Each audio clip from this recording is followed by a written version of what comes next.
Hello, everyone, and welcome to the brand new podcast, Titanic Legacy, a creative collaboration between the Titanic Book Club and Cove Pod, the Carganilla online variety entertainment podcast.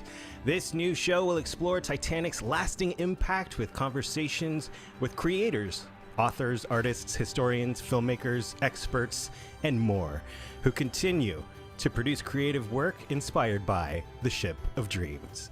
To everyone listening at home, while you're doing chores or you're driving to work, working out, however you're listening, thank you for giving us your time and welcoming us into your lives for the next half hour or so as we talk about Titanic and her long-lasting creative inspiration and impact.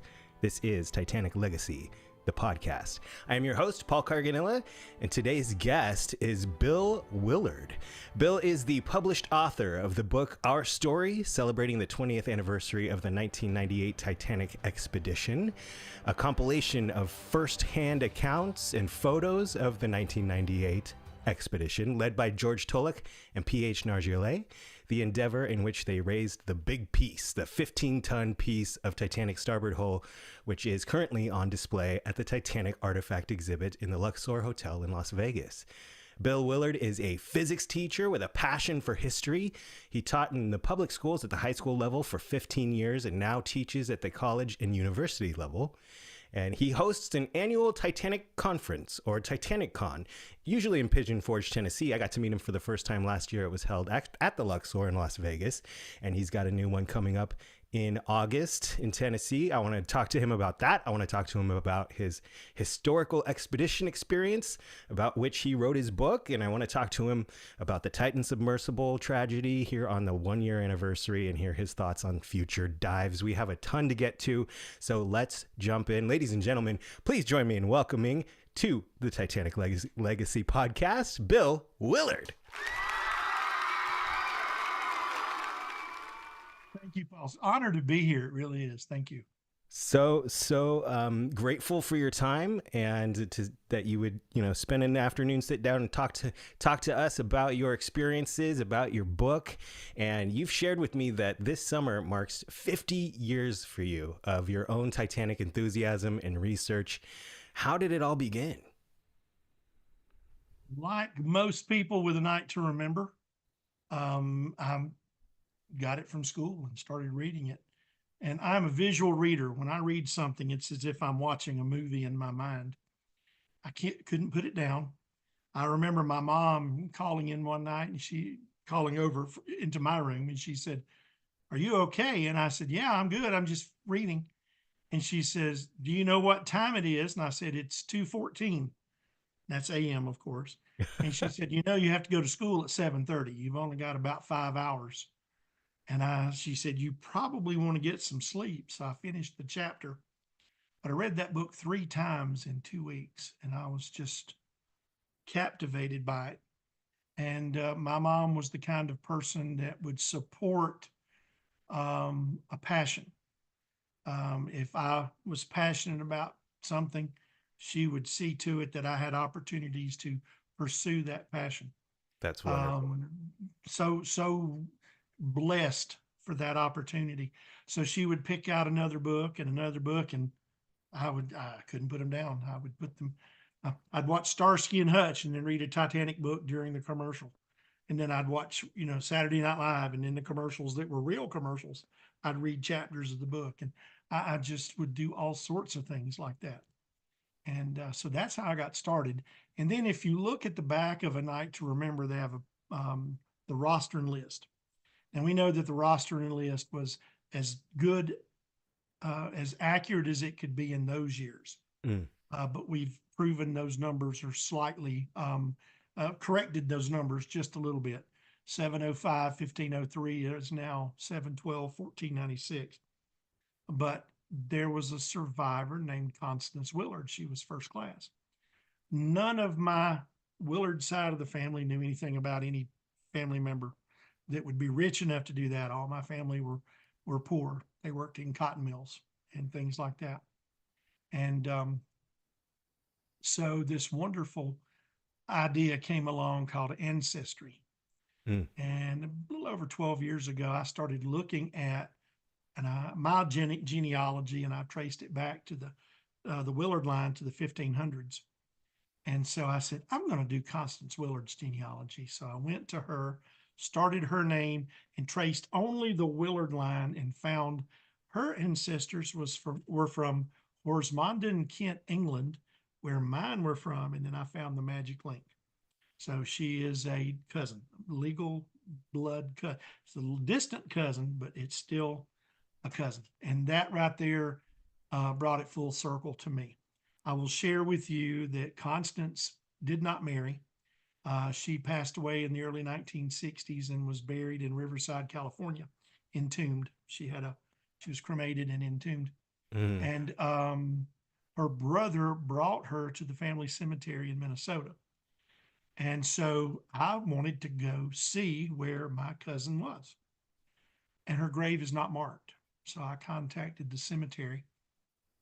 And the curator of the cemetery, the person that's over the ground, said, "You mean we have a Titanic survivor buried in our cemetery?" I said, "You got three, actually. The two Pillsburys that are in that cemetery are also Titanic survivors." And he's going, "Oh, dude, we got to put this on a sign or something, because this is unique." And I said, "To have three, it really is, and two different families." So we approached the cemetery about putting a grave marker where her grave is. Right now, it is unmarked. They know where it was, but it's just a patch of grass now. Mm. And I've got a hair or something. Ugh. And we wanted something simple, nothing gaudy by any means. Her name, her dates, a simple fact that she was a Titanic survivor and put down by family and friends, something like that. Nothing inappropriate. Sure. Legally, we don't own the family plot, but nobody has been to the family plot that they know of since 1968. Oh, So wow. he said, since it's tasteful and appropriate and factual, and it's not going to be a problem. You just mow over the top of the headstones like that are in the ground. That they would support it. But if somebody like the great grandson of the brother comes up and says, "No, we want that off of here," they'd have to take it off. And I said, "I understand." And so we're going to go ahead and we're going to put that out there, and we're going to try to honor her. The only thing we can do is give these victims their way to be recognized. And that's why we started Project Name Them All a few years ago, is trying to do DNA on the victims that are in Halifax that are unnamed. Oh. And with today's technology, we could identify, we feel, every one of them from which we could get viable DNA. There's a few things that happened with the first attempt. It was fantastic that they finally identified Sidney Goodwin. But I talked with Dr. Parr and a couple of others that worked on that project, and told them what I think the error was for the two of them. And Dr. Parr said, "You're right on. That's exactly where we needed to go." And he was supporting our project. We had 243 families supporting our project, and none were against it. COVID came, so that stopped the discussion. And then the television partner that we had decided he wanted to take over, because he realized how close we were to getting a commitment. And he was going to bump all my people and bring in his CSI type team. And I said, "We're not going to do that. We're going to do a historical documentary. We're going to respect these victims. We're not going to show bones on a table." He said, "Oh, yes, we are, Bill. That's what people want to see." And I said, "No, I would not want to see my grandmother on that table if I was watching this show. And we're not going to do this. If you're going to be a part of this, you're going to, follow my lead here." And so that's why the project has not been picked back up. We had about a $3 million commitment from a network that thought this was an worldwide news, is to identify some of those people. And we have done a lot of work on that. And so maybe we'll pick it up again in the near future if we find a good television partner that understands the importance of history, of honor and respect and dignity. And we don't want to, we wanted to do it secretly and privately. And somebody up there got a hold of our proposal and started announcing it to radio stations and newspapers. So that tells you the difference in honor and respect and integrity, and just wanting to get headlines. We didn't want headlines. That's Anyway, fascinating. I like it. That's the first I've heard of it, and I definitely want to keep up to date with that as that moves forward. Please keep us posted. project Name Them All, a website, and it'll go through the details of what the city of Southampton, their mayor endorsed our project because a lot of the people that were buried in Halifax were crew. And so many of the crew came from Southampton. He wanted their family, the Southampton citizens to be identified. Nobody would be callous to say, I want to dig up what's left and move it to a different country. First of all, it'd take a fortune to do something like that. They would want that family member to stay there where they can be honored and recognized forever, for posterity. But to put their names with them is the only gift we could give those people this year. That's all we could do for them. And we feel we can do that. We have a good idea who we think several of them might be, just based on the descriptions. We have, one person could be one of 4 people. All we need to do is find a sample. The sample's 10 grams. So, 10 grams is a very small amount. We'd get 2 samples. We had a man in Sweden who had ancient DNA testing. And not only would he tell us the DNA scheme, but he would also tell us the location of the country that man's family is from. Amazing. And things like that.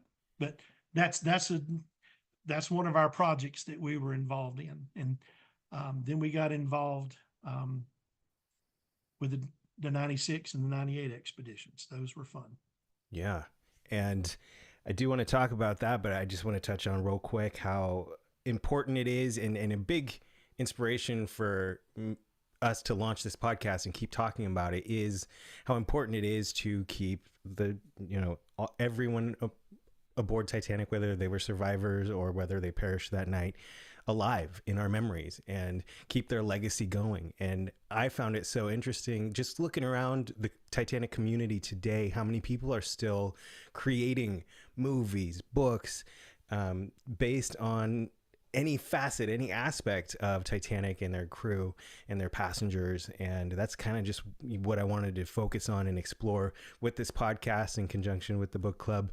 But yeah, so I got to meet you at the TitanicCon last year, and that is something amazing that you do every year that keeps the memories alive and keeps in touch with the kin of survivors. But while I was there, I was able to get my hands on your book, Our Story, about that expedition. I always talk about on my other podcast that focuses on creators, on Cove Pod, how when you follow your heart, you listen to your heart and carry the torch of your heart's fire, it leads you through doors that you're meant to go through. And so as a young kid, picking up those Titanic books, as your mom brings them home and you get your hands on more information, what led you specifically to the expedition and that experience? I've always been very shy and reserved. And several of your listeners that know me have just fallen off their chairs. An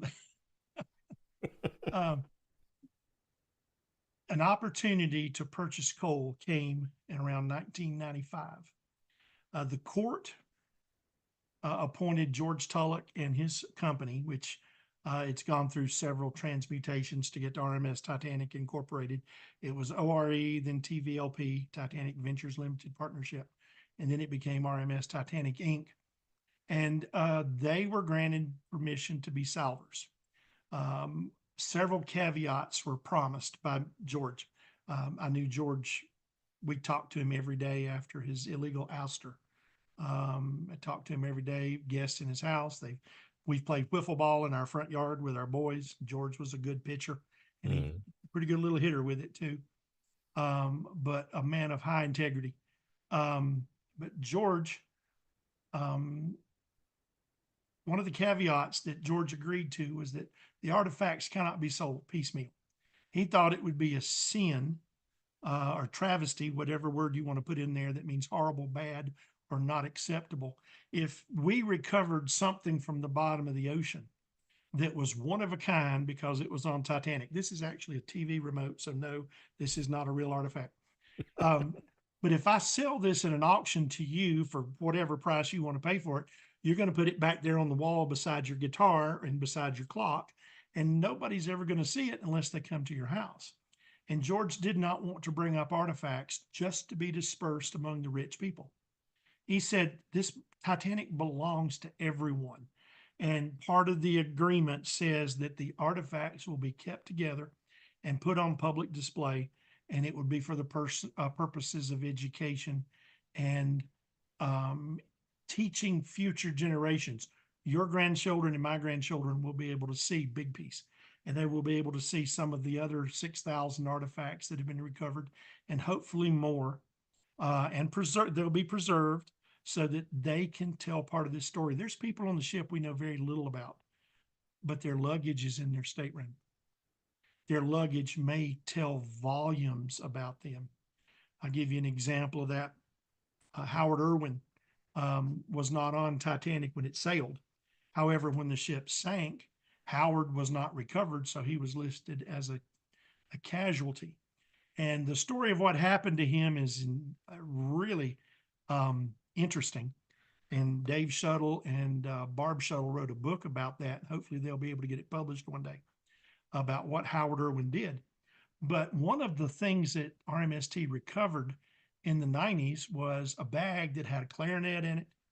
It was Howard Irwin's bag. It also had a catalog.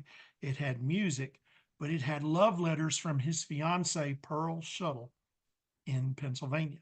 Wow. Well, my friend Dave Shuttle in Erie, Pennsylvania was flipping through. He was going over to watch the Yankees play, and there was a Titanic documentary, and he stopped for a minute to take a drink or sip of his tea that night.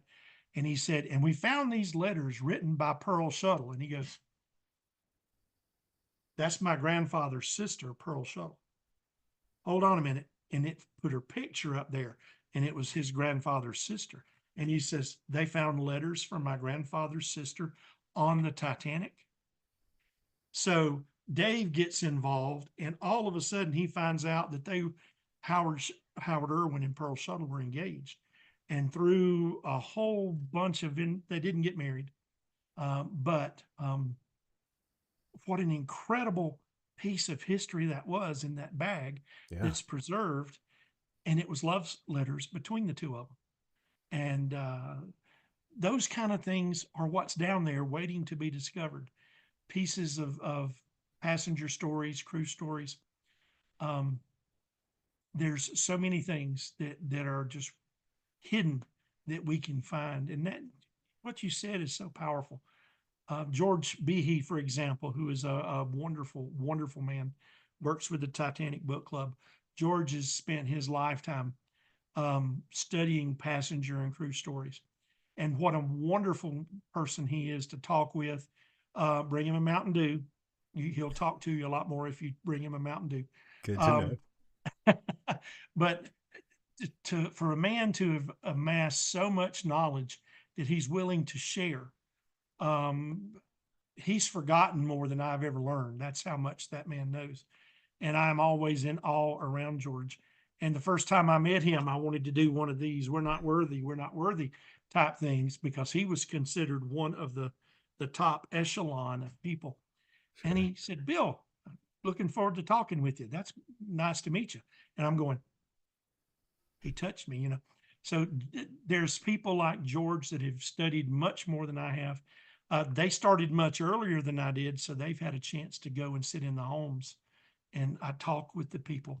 And so we have to make sure that I don't want to say milk them. That's an incorrect term, but we want to make sure that we can get everything from them that they remember, because it's priceless. Sure. It's priceless about passengers, about their stories, about what they did after Titanic. Their stories didn't end at that point for 712 of them. It continued on. And they took care of those people. They went to them, they talked to them, they were friends with them. They knew them on first name basis. It's just wonderful. And So those are the kinds of people I was able to get in touch with. Wow. One of the things that George Tulloch did, he was allowed to sell coal. They said coal is not an artifact. Coal you can be allowed to sell for a fundraiser. So I bought a set of coal for all 4 members of my family. You got a nice little case, nice little certificate of It's a little dark, but I've got one at the base of the clock back there. There you go. Yeah. With that came an offer to go on a expedition ship, cruise ship, to the wreck site. They had such an incredible response to it, they ended up adding a second ship.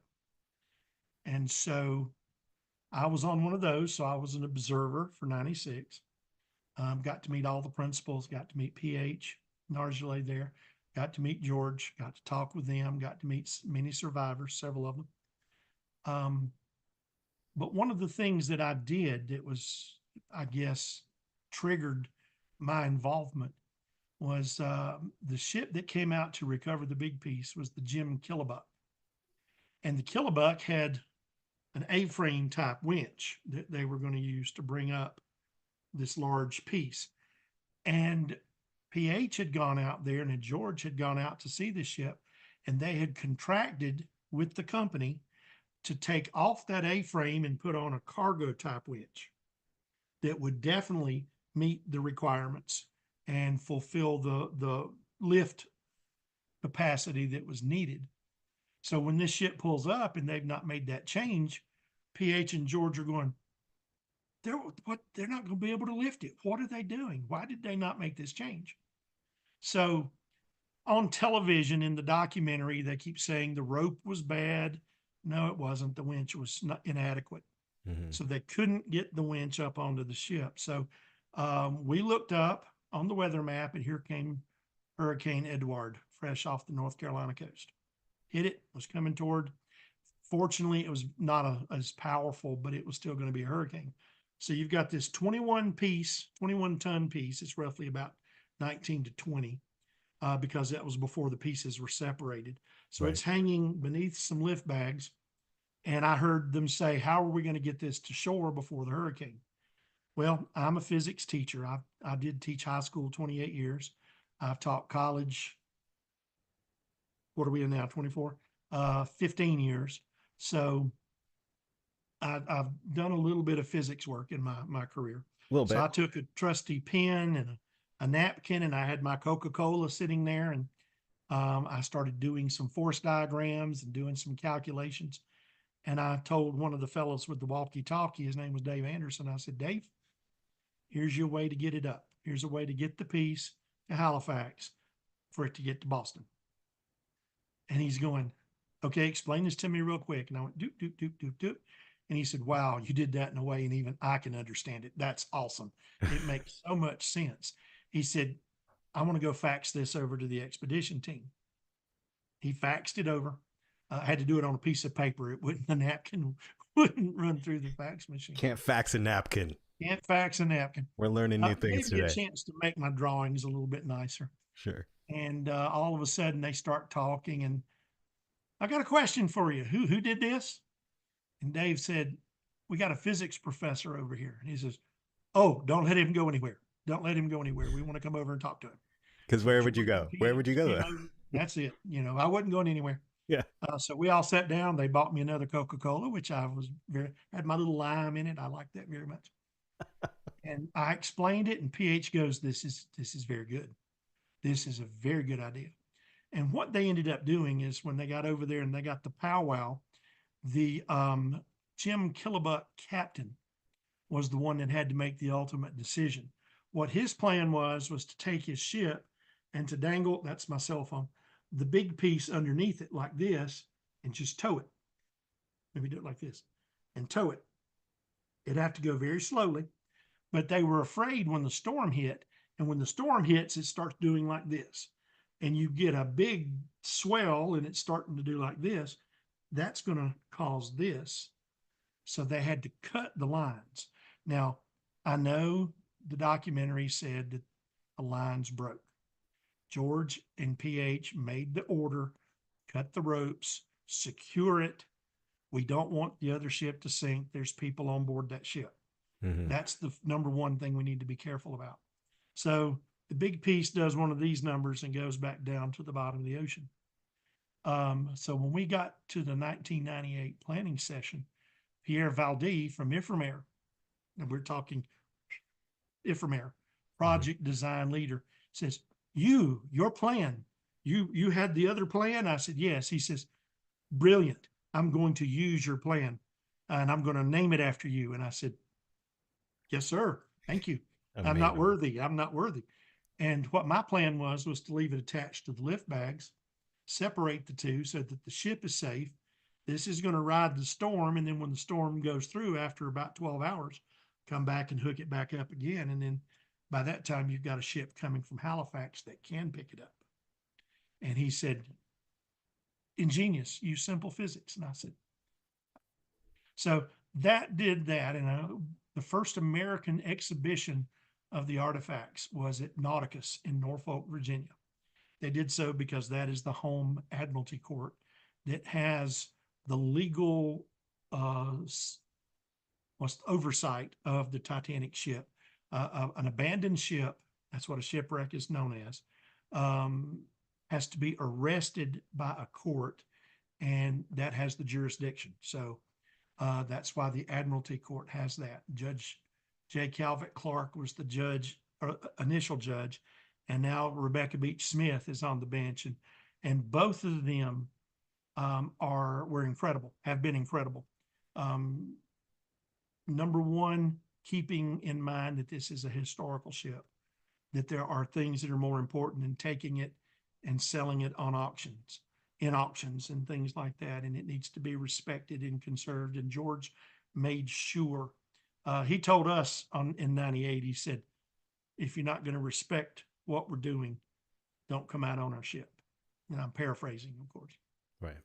So I made a proposal. I said, to me, it seems like the real treasures of this ship, and I'm not talking about gold and silver, but the historical treasures are in all the staterooms. Why don't you go down and look at some of those? Their Robin ROV, PH said, cost about $1 million, $1.5 million. And the French were tentative about losing it. So I said, if I can build an ROV that's expendable, that does simple things, but it works, will you use it? And both of them go, you do this? And I said, I'm a physicist. I can do a lot of things. And so we exchanged business cards, and George said, let me know, talk to me. So I wrote a proposal that said, I will build it, but if it works, I need it to be used. I don't want to spend $35,000 on something. And this is 1998 money, Right. 1996, 97 money. So I don't want to spend $35,000 on something and you to say, that's nice, but we're going to go with the other guy now. I said, Right. if you're going to, just tell me no and I won't worry about it. And George thought, he's a high school teacher. He teaches physics. He's got a master's. About 2003, I had my master's degree in physics. And he said, this is a story that this man's putting this much of his life into it. Mm-hmm. So the Discovery Channel got involved. They thought it was great. So they said, we look forward to having you as a part of our expedition. And so they took the T-Rex out there. We had plans for three years of dives.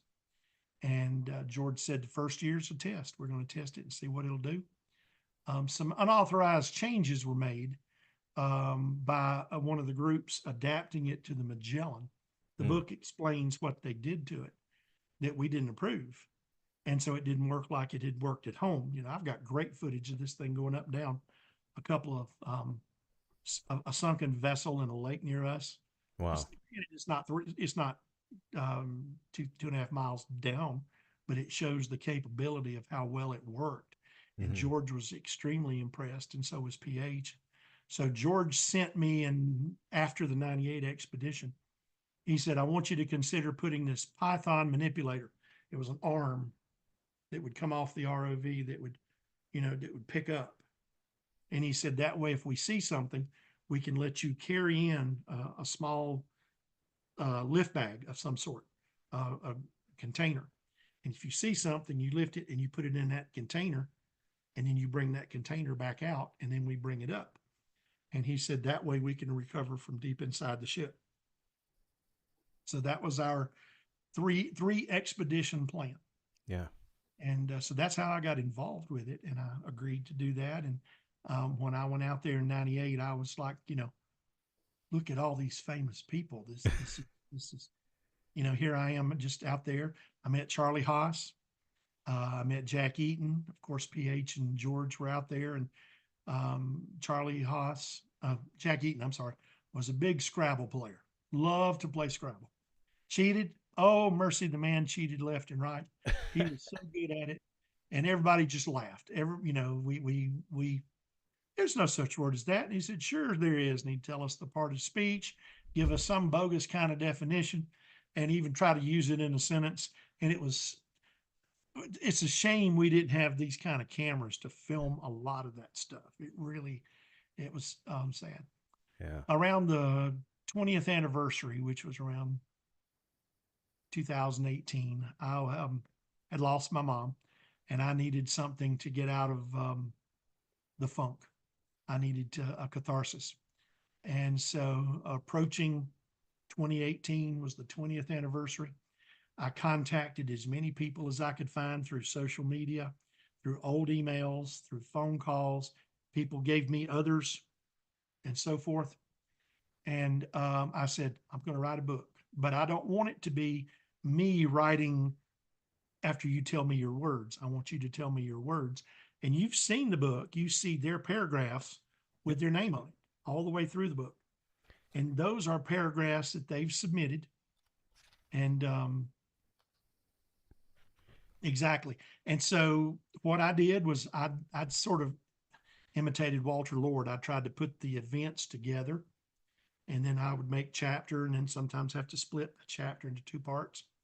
And people would tell me their memories. We started with the 96 expedition. We went through the 98 planning session. Everybody was going, oh, this is such a great idea. We had such an incredible team out there. One of the things that happened to us is we got hit by Hurricane Bonnie.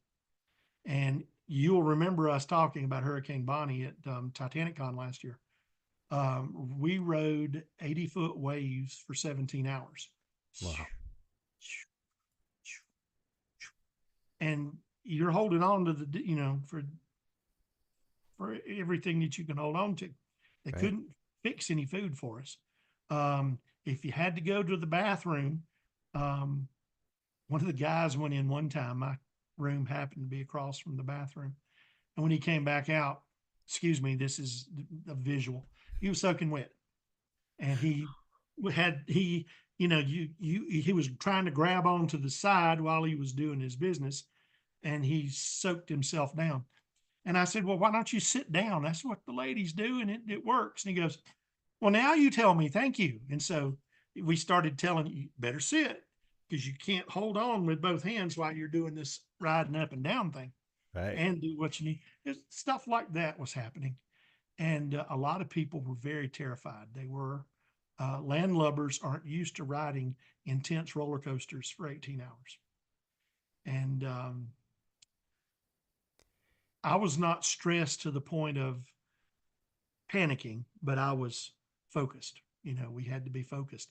If our ship turned 90 degrees into the waves, we would be Going down. capsized. So, I can't watch a perfect storm, because when that ship starts riding some of those waves, that brings back too many memories. so many memories, so many amazing stories, all compiled in our story, celebrating the 20th anniversary of the 1998 Titanic Expedition, in which they did successfully raise the big piece again. Pick this up. It is a must read. You can find it on Amazon. But we do want to talk about, it's interesting how you touch on the 96 expedition, how it could have wrecked the ship. And the hubris of man, and how we keep being drawn to Titanic, even if there are dangers and still inherent on out there in the Atlantic. And of course, the day that this podcast drops marks a year from when the OceanGate submersible Titan went missing. You mentioned knowing P.H. Nargeolet, and as everybody knows, he was on board. How did you first hear about it, and what were your first thoughts? In April of last year, I was at the RMST speaker series that they have every April. PH and I were talking. We had talked together the previous year. I had done the 98 expedition 2 years ago. And so I would give the play by play and let PH add color into it. And it ended up uh, unscripted is one of the best interviews that I think I've been a part of. He would tell something that we would start laughing on, and then I would tell something and he would start laughing and add. And it just went through. And, if we'd had another half an hour, we would have used it. And so I saw PH and I saw Rory Golden in April. And the two of them were getting ready to go. And I was actually going on vacation that week. On Sunday, my family went on vacation. I got to the condo, I set everything down, and the first thing you do is I always make some tea. I'm a tea drinker. I love sweet tea and lemonade. I love Arnold Palmer's. Mm-hmm. So I fixed me a glass of tea, and all of a sudden I get a phone call that said the Titan was missing, and I immediately hit the headline news, turned on the computer.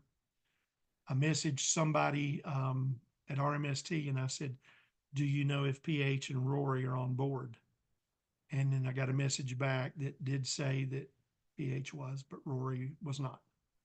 Rory was on the side. He was on the ship. Someone called a friend of mine who they wanted to interview him. He gave them my name and my contact information. And he calls me up and says, by the way, I gave this news fellow your name at about this time. I'm on News Nation, followed by Fox, followed by CNN.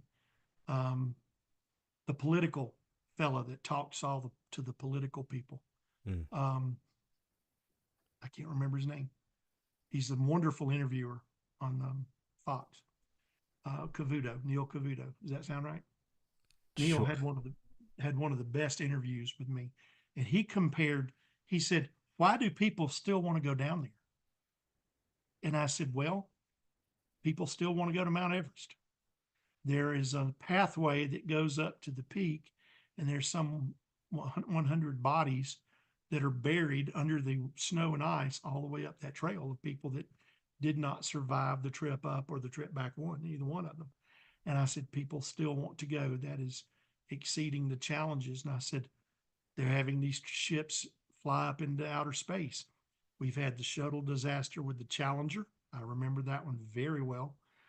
The Challenger, and we had the Columbia, and some of us are old enough to remember the Apollo tragedy they had with Gus Grissom, Ed White, and Roger White and Ed Chaffee. I'm sorry.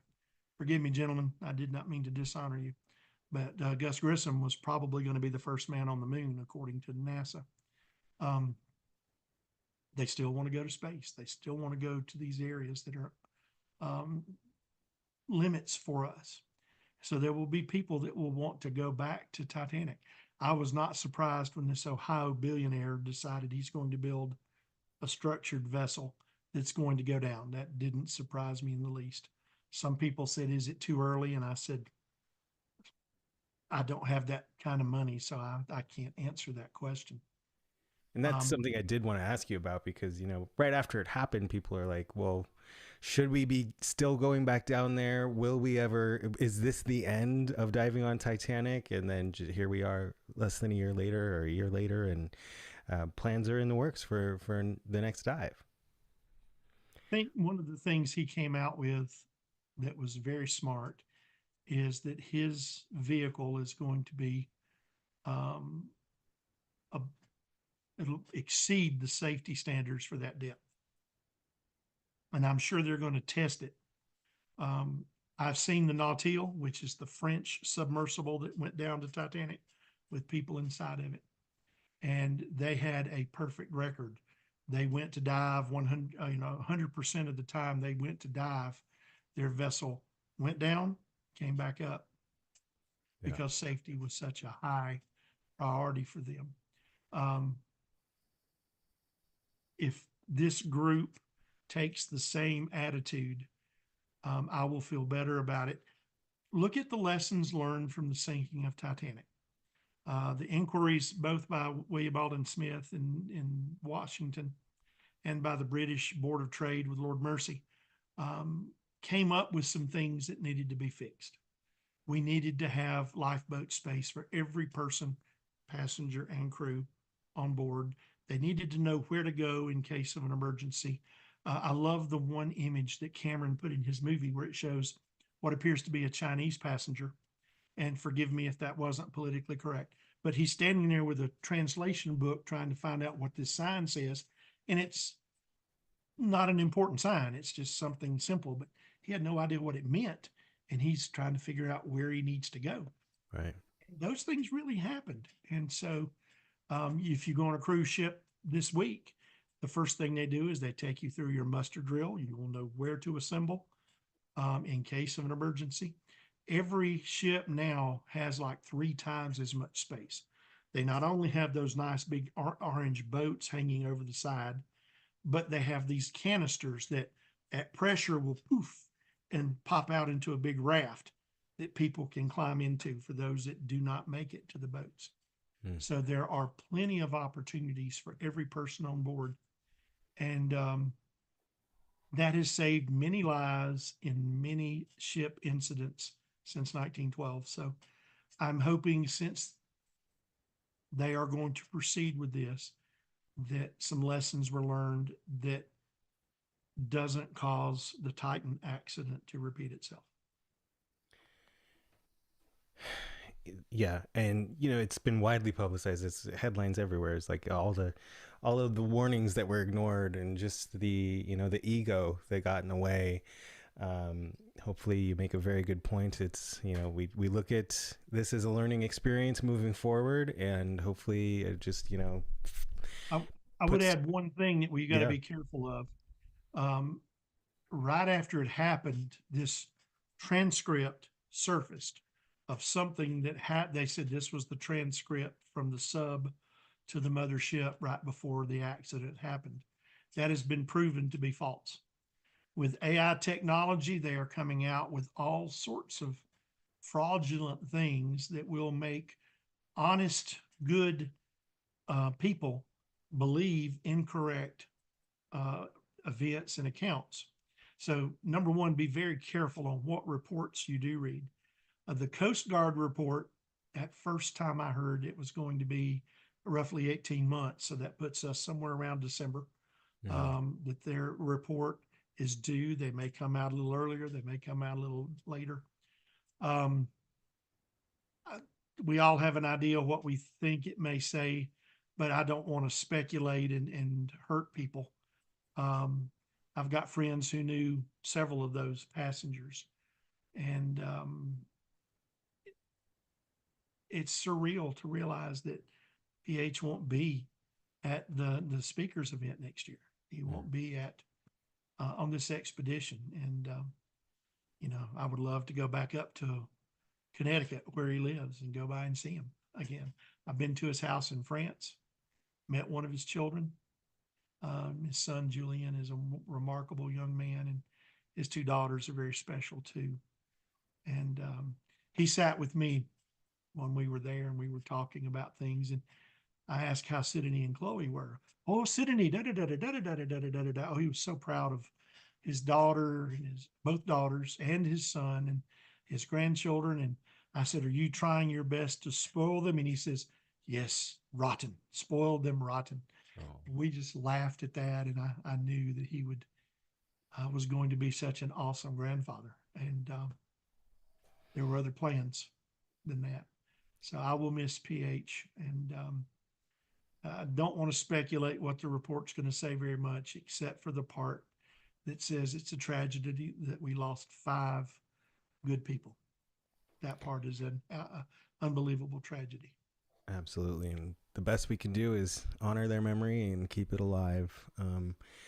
And we touched on it earlier, but that's what you do annually with TitanicCon. And at this the event last August, there was a nice memorial for those on the Titan, and of course, those that were on Titanic herself. And you've got one coming up this August. And thank you so much. I asked for 30 minutes of your time. We've gone a bit over, but I do want to get some info for anybody out there that's listening and interested in joining you at the pull all conference. that from me. You noticed that, didn't you? Yes. So tell us about TitanicCon 24. We started our first Titanic conference was in 1999 after we got back. And one of our guests was Bernard Fox. We had talked with Kathy Bates. Now, this is before Kathy Bates became the super mega star. She was awesome, and she was going to come to our conference. And then her publicist got in touch with me and said, "We've got bad news. They have scheduled reshoots for the 2 weeks of that conference." Oh. And it was for this movie that not a lot of people watch called The Water Boy. Okay.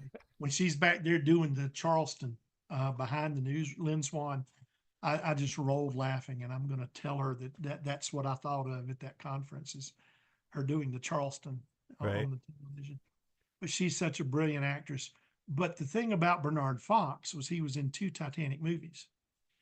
He was one of 5 people that were in 2 Titanic movies. Wow. He was in A Night to Remember as Frederick Fleet. He's up there spotting the iceberg. Huh. And of course, he was Archibald Gracie in Cameron's movie. And he was able to tell us so many stories from behind the scenes. And he's the first one that told me about the scene that was cut. And he used the term, the running a gauntlet. It was like running a gauntlet. It was the lifeboat had just been recovered on Carpathia, and the men had to walk down through this narrow channel of women's faces, all wondering why these men survived and their husbands did not, and if their husband was next in line. And to look at those faces was incredibly powerful. You know, he said it was one of those scenes where when you realize what's happening, wow, it carries so much weight to it. And the first time I saw it, I'm just sitting there breathless. Then I stopped it and put it back and watched it again. And to me, that was one of the most powerful end scenes in the movie, E&D scenes. Is when they came aboard the Carpathia. So Bernard Fox was our first guest. This year, we're going to be at Pigeon Forge, Tennessee, August 9, 10, and 11. Our venue is going to be the LeConte Hotel and Convention Center. Used to be the mainstay, and they've treated us very wonderfully. So we're going to be going back there this year. They're under a new label. We always tour the Titanic attraction. We always have a gala dinner, and the cost for the conference is those things are included. All the sessions are included. We're doing something new this year. We've have an agreement with the movie theater and with the people that produce the Unsinkable movie that's out. Some people have streamed it, but it's about the William Alden Smith inquiry. And the actor, I talked with the actor when he was here in April. He was at the Titanic attraction. I drove over and met them. Cotter Smith, right? I think so. He did a great job, I thought, of portraying William Alden Smith. But we're going to get a chance to screen that at the theater. We've got about 9 sessions right now, including the dance session. We've got Paul Burns, who is an artifact specialist for Westgate and the Titanic attraction. He always brings us over a surprise or two and talks about it. And Bill Lang is going to be one of our main speakers. Bill, as you know, expert in underwater imagery. And Bill has a double specialty. He was with Bob Ballard's ship and the Lacereau when Titanic was discovered. He's the one who yells, "It's the boiler." Everybody watched the Nat Geo special. So Bill is going to be really, people are looking forward to getting a chance to meet him. Yeah. Because he was there that night. And we've got a couple of family members who had a family on Titanic. Kelly Bortner is going to talk about Jessie Trout, her great-grandmother. We're going to have Angelica Harris, whose husband had 2 uncles, the Paracchio brothers, on the ship. Frank Goldsmith will talk about his father, grandmother, and grandfather on the ship. So we're going to have a lot of great opportunities to talk with each other, to find out some wonderful things. But it's 3 days. What we do is, no, you don't have to be a member of any group. We take anyone that wants to come. The total cost of the conference is $175, and that gives us a little stipend that we can pay to some of these people flying in to speak to us. And it pays for our conference room, and it also pays for the gala dinner and the movie and the attraction. And so it's a lot of value in that 175. Tremendous for that much. It was a little bit more at the Luxor because the Luxor charges a whole lot more for the rooms, and we had a lot more guests coming in than we do this year. But to find out about it, I'm sure you'll put these links on your information, but you can go to the Facebook group, TitanicCon, 2 C's in it, TitanicCon 24, or in the website, voyagesexplorertitanic.com, and go over to the 23 tab to look at what we did last year, to see some great testimonials about and photos. Titanic 24 gives some of the details. It also has links to the 2 hotels that will be working with us if you want to stay at one of those 2. And if you're going to stay at a third place, you're at a different location, you're welcome to do that. There's by all means, if you find a place that's more to your liking, just make sure you do so near us. 3 years ago, they started doing a Jeep conference, a Jeep, whatever you want to call it. And there were 30,000 Jeeps. I've heard the horror stories. Oh, we had to change our weekend because of 30,000 Jeeps. You'd sit at a red light 3 or 4 times and not move anywhere because the Jeeps had no places to go. They just had to sit there. And somebody'd run out and give them a little duck and things like that. And all these people lined up watching Jeeps sit there and revving their engines. And we're going, we just want to get to the hotel, please. There's no back roads. And so we moved the week. And this time, and there's nothing special but us that weekend. That's huge. So we're very excited about that. And how special you are. Again, we'll put those links in the show notes, but it's voyagesexplorertitanic.com. Again, that's coming up August 9th through 11th in Pigeon Forge. And so such a great conversation. We could go on and on, but I gotta let you go. But before I do, I want to say thank you to Jill Carlier and the Titanic Book Club. Be sure you're subscribed to the book club on YouTube and check out the official website, titanicbookclub.com. If you enjoyed this episode, please be sure to save, subscribe, follow, rate, leave a positive review on your favorite podcast platform. And if you love conversations with inspirational creators, you can find many more on my personal podcast, Cove Pod. Click over, give that a listen. I cannot say thank you enough to our guest today, Bill Willard. Thank you so much for your time. I took double what I asked for, but had to keep the conversation going. Thank you for asking. Until next time, thank you everybody for tuning in. Remember, seize the day, follow your heart's fire, and make each day count.